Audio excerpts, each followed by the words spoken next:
Let's jump right into this. Welcome to this explainer, where we're going to unpack what is honestly a fascinating intellectual detective story. We're talking about artificial intelligence, chaotic data, and a really deep philosophical debate over algorithmic self-awareness. When we build these incredibly complex systems to predict the future, whether we're looking at a tectonic shift in the Earth or a massive liquidity crash in the crypto markets, how do we actually know if the machine is seeing the truth, or is it just overconfidently hallucinating? Well, that's exactly the mystery we're decoding today. So let's start with a pretty provocative question. Can an algorithm actually suffer from the Dunning-Kruger effect? You probably know the Dunning-Kruger effect. It's that psychological bias where someone with very little competence in an area just vastly overestimates their own knowledge. Now, imagine applying that human flaw to an AI. That was exactly the accusation raised by an AI named NotebookLM. It analyzed the execution logs of a highly advanced predictive framework called RALF1 and basically accused it of possessing this dangerous, arrogant overconfidence. NotebookLM leveled a very specific and honestly fascinating critique. It impartially noted that during certain critical runs, the algorithm's KNA parameter, which kind of acts as an indicator of the model's internal confidence or structural weight, well, it spiked to its absolute maximum. But at the exact same time, the actual verified complexity of the data was sitting at exactly 0. To a traditional linear analysis model, this looks incredibly damning. It supposedly signals a peak of stupidity, a moment where the system confidently hallucinates patterns and rules in an environment that's actually totally empty, just a complete data vacuum. But, as you might expect, there are two sides to this story. The framework's developers argue that this linear interpretation completely misses the nonlinear physics of what's actually happening under the hood.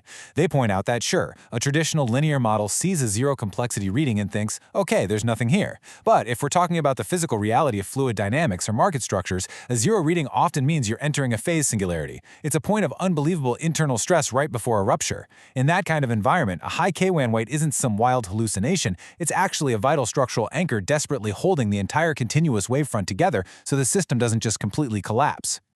To really get to the truth here, we have to trace the chronology of the computational cycle. The developers documented that the RALF1 system doesn't just do one simple pass over the data. It operates in 3 strictly documented mathematical regimes. Phase 1 deals with initial noise. Phase 2 is where the heavy lifting and struggling happens. And Phase 3, that's the final stabilization. Section 1. The struggle. Phase 2 and the heavy scaffolding. Right, so during this second phase, which is executed by the RALF1 calculation core, the system is actively wrestling with absolute chaos.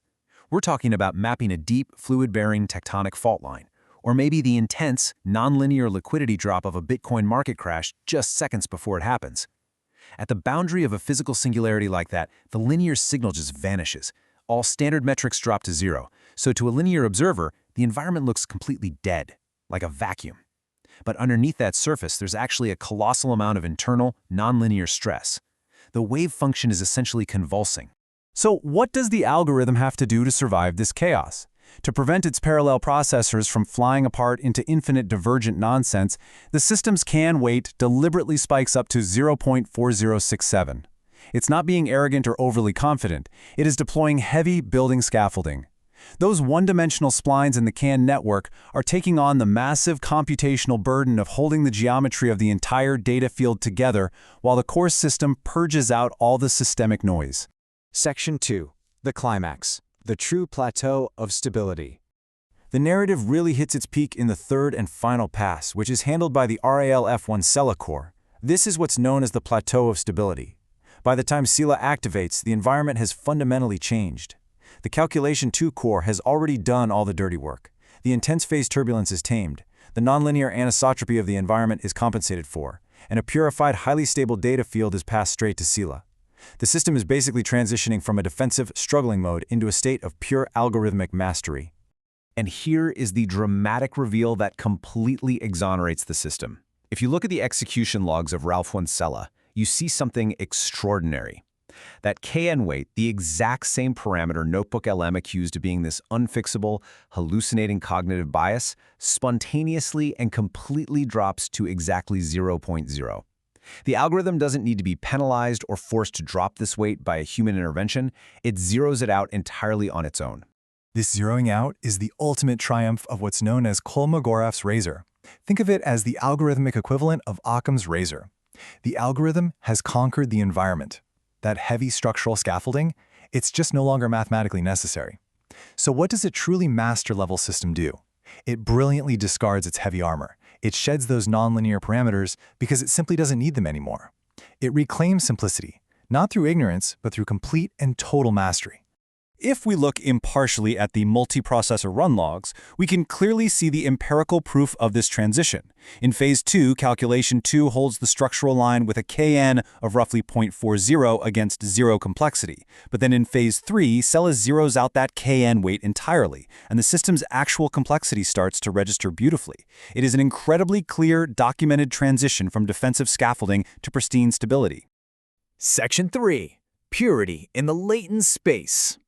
With all those artificial CAN supports completely removed, the entire nature of the calculation changes. The computational load elegantly shifts away from brute force and moves directly into the time-frequency domain and the latent space. Without the noise and the scaffolding, the Kolmogorov complexity parameter, known as Kc, smoothly stabilizes. It settles into this ultra-clean, quasi-stationary baseline, starting precisely at 0.118 and hovering up to about 0.131.